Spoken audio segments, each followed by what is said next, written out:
so tired right now. It's only a 3-hour drive.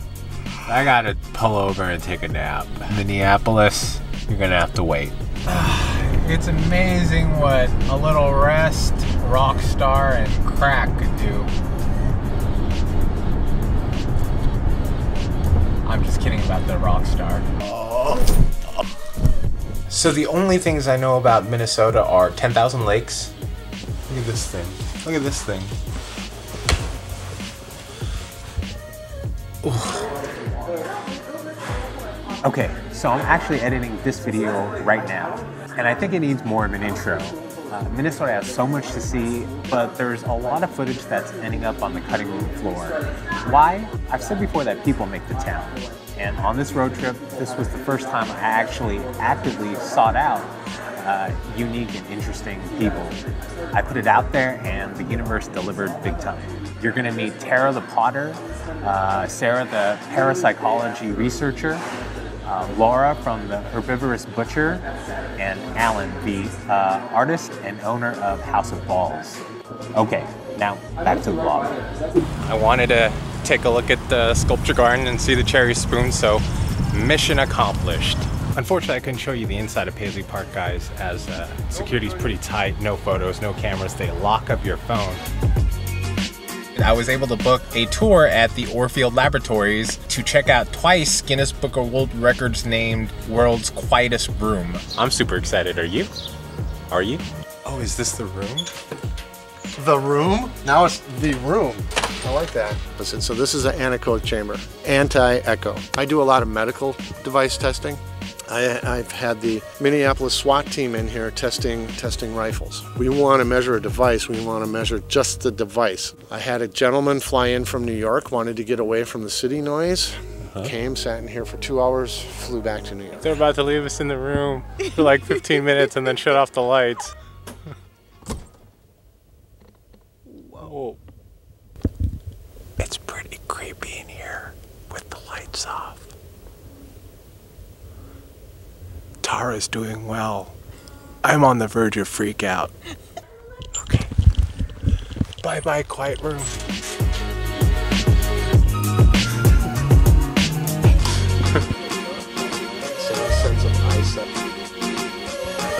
Incandescent lights and this is what I have to look forward to?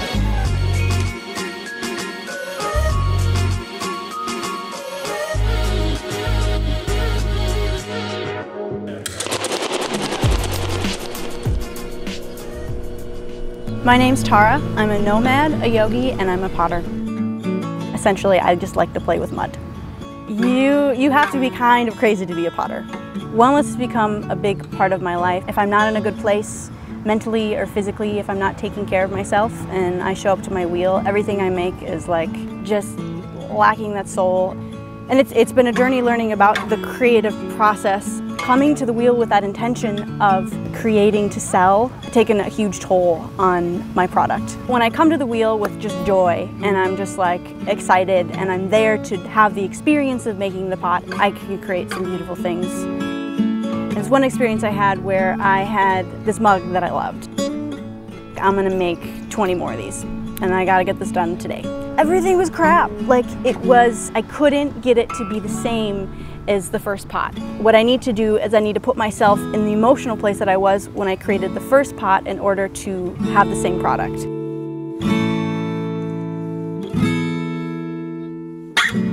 I think it's important in life to just be joyful, and if you present yourself to the world with joy, beautiful things will come to you.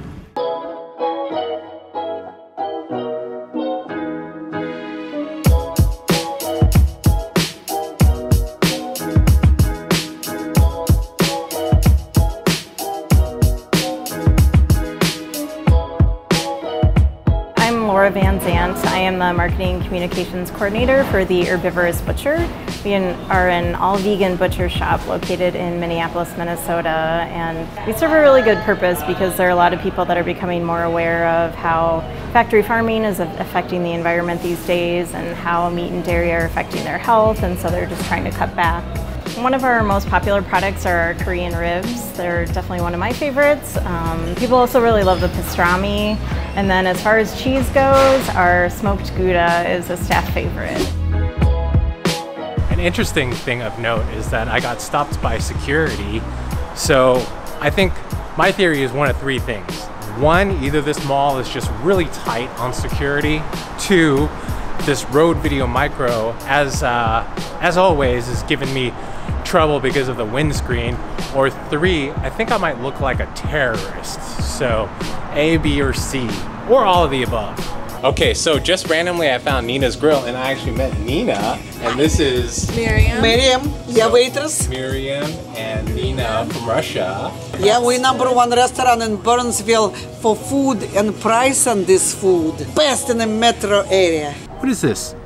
What is that thing? What is it behind me? Look. Ah, see? I'm Sara Soderlund, and I'm a forensic psychologist, a parapsychology researcher, and also a portrait photographer.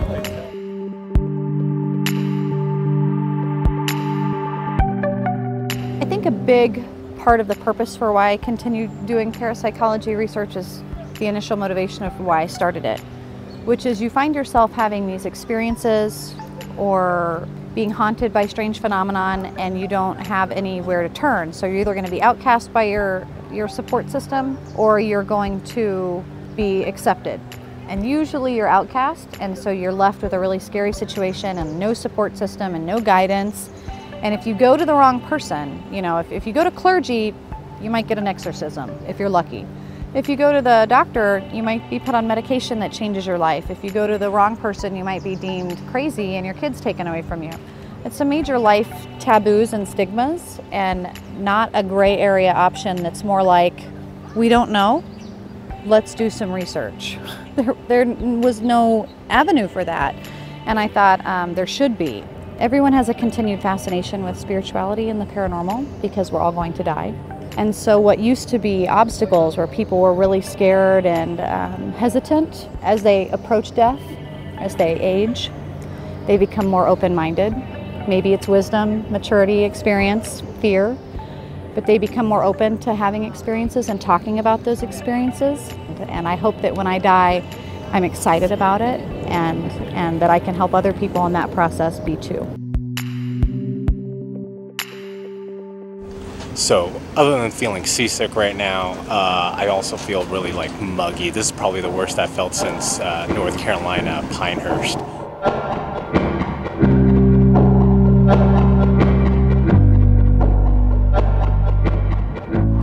Lake Minnetonka was fun.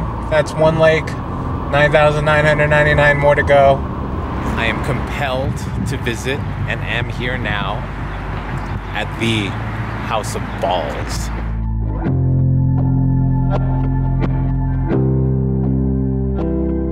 I'm a father, I'm a husband, and I'm an artist. You know, I look in the mirror and I see the guy that I grew up with. You know, I'm one of 9 kids, was raised in North Minneapolis with not a lot of opportunity. I kind of saw my own potential at an early age through the medium of drawing. But as a teenager, it was more about shop classes and really the tactile world. I wasn't making sculptures, but after I got out of the military, I went to art school for 1.5 years. It's all I could stomach. But that's where I discovered sculpture.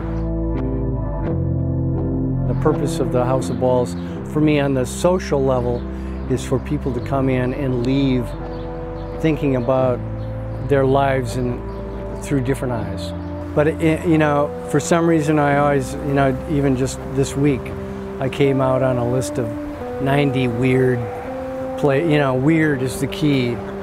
And I think that just has to do with, you know, the world in some ways is so beige.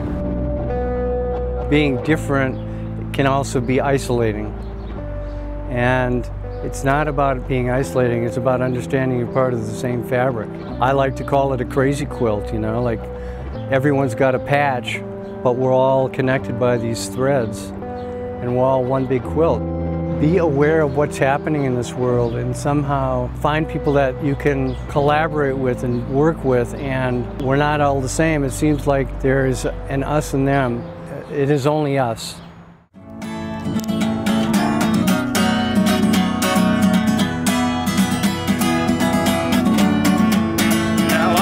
typical American boy from a typical American town. I believe in God and Senator Dodge and keeping no cash for real. But when it came my time to serve, I knew better dead than red. And when I got to my old draft board, buddy, this is what I said. Sarge, I'm only 18, I got a ruptured spleen, I always carry a purse. Got eyes like a bed, my feet are flat, my asthma's getting worse. Oh, think of my career, my sweetheart, dear, my poor old Evelyn.